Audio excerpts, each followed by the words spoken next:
Okay, so I hope your family's doing well and you guys are staying safe and you're not super bored because I'm getting pretty bored and I can't wait to go back to school. But anyway, so about the book, this book was really different compared to the other books that we've read so far because of the horror aspect of it, but also because Henry James left a lot of things up for interpretation. And so we had to use our own heads to figure out like what was actually going on and like how did Peter Quint die, because I read in the second article that he was drinking and slipped and fell on ice and died, but I never really read anything about that in the actual book, so I'm not really sure. But also, how did Miss Jessel die, and why the uncle doesn't visit these kids but takes them in and cares for them. Like, that's kind of confusing.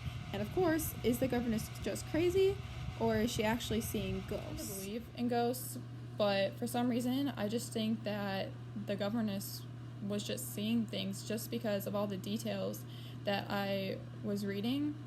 However, like while I was reading, I never thought that, oh, the governess is just crazy. Like, I definitely thought there were ghosts. It wasn't until after that I decided, oh wait, maybe not. So the reasons why I don't think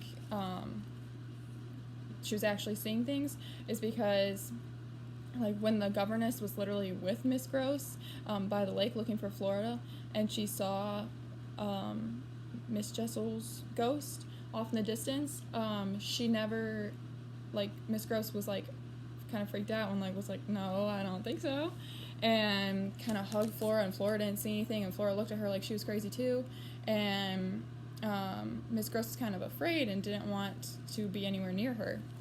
And another reason is because when Miss Gross was asked why she never like said anything to the governess about missing church, she said that it was because the children said they didn't want to frighten her.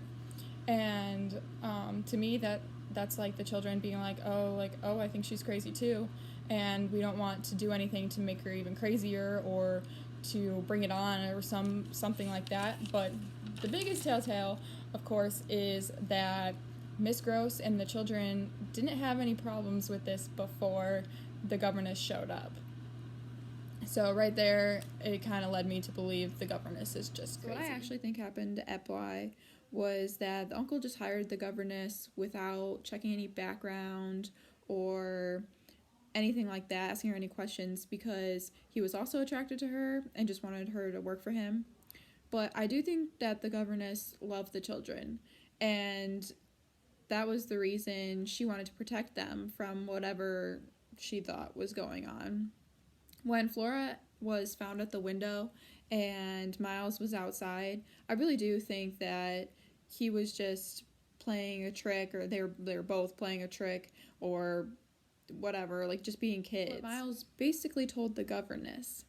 The letter from Miles' school could have been a number of things, because the only one that actually read the letter was the governess, and from my perspective, she was just crazy. So my thinking is that either the letter said something completely different and she just said that that was the reason that he was expelled, or that he was expelled in the first place, or she was being dramatic and just wanted to find something that was wrong with the kids so she could stop obsessing over how beautiful and great these kids were.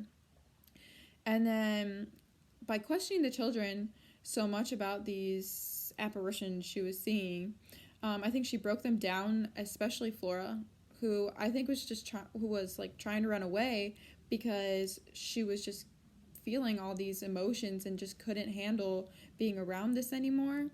And when Miles was playing the piano at the same time as Flora was running away, I think it was just a coincidence, because I think he was just trying to be a kid and just trying to help the governess maybe relax and not stress out and not be as crazy. Death. I believe much of what the second article says. While they were talking, the governess and Miles, about whether he saw Peter Quint right then and who she was that he kept bringing up.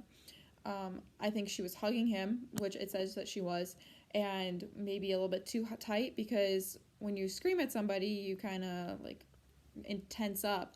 And she was screaming at Peter Quint that she saw, and I think she might have suffocated him to death. And right before, he did say, Peter Quint, and then there's like a pause, and then it says, you devil, and I think the pause to me indicates him talking to the governess, not talking about Peter Quint. He was just saying Peter Quint, like he saw Peter Quint, because he just wanted her to leave him alone. So I basically already talked about Flora and Miles and how I feel about them, but overall, I just think that they were just kids being kids throughout the whole story. Like, they're young. Miles is 10, and they have a governess who comes in who they don't really know, saying how, oh, I see ghosts here, and trying to get them to admit to seeing them too, and thinking that they're lying about it. I would freak out too. I'm 18 years old and they're so young. Like, that's understandable. And when they were like discussing all this stuff, like Flora and Miles by themselves, I think that they were just trying to figure out like why the governess was being the way she was. And the governess insanity got to them, and that's why Flora like wanted to run away, and that's why Miles burned the letter and freaked out and said that he saw Peter Quint because he just wanted it all to end. As for Miss Jessel and Peter Quint, like it's said that they were lovers or whatever during the time, and I just think that when they were around, like, they did love the children just as much as the governess thinks that she does or actually does, who knows.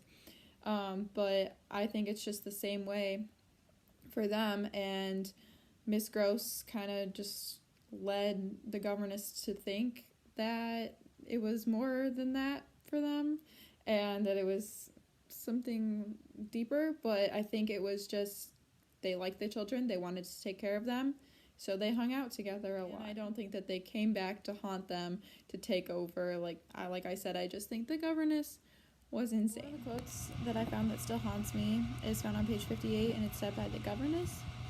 And it's, she rose not as she had heard me, but with it an indescribable grand melancholy of indifference and detachment, and within a dozen feet from me stood there as my vile predecessor.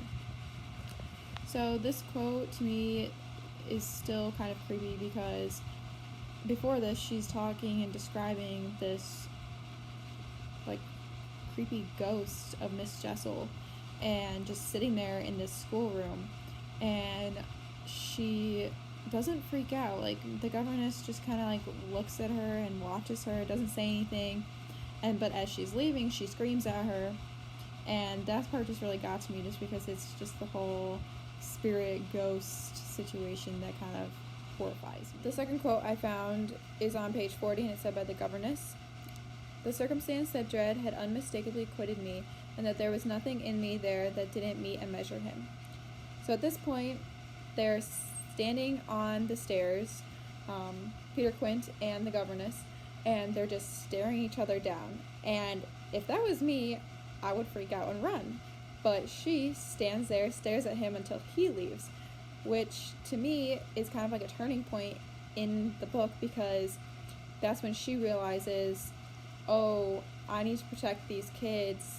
Like, this is my job, this is my duty, I need to stand up to this ghost. And that to me is when it all went downhill, which is why it still haunts me.